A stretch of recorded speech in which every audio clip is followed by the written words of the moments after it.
You can start if you're ready. Hi guys, today I'm going to take you guys to see reading. Do you like to read? Reading is really good. So let's begin. So this is TWO2. That's two birds. Birds read BIRDS. Bird. So two birds are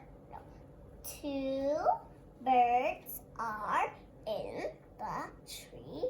One is a pretty red bird.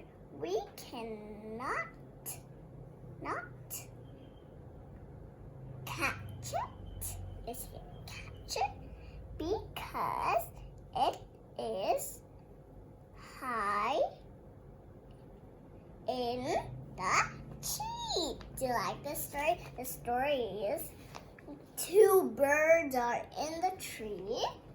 We cannot catch it because it's high up in the tree, right? You should learn to read every day so you can read like me. Bye.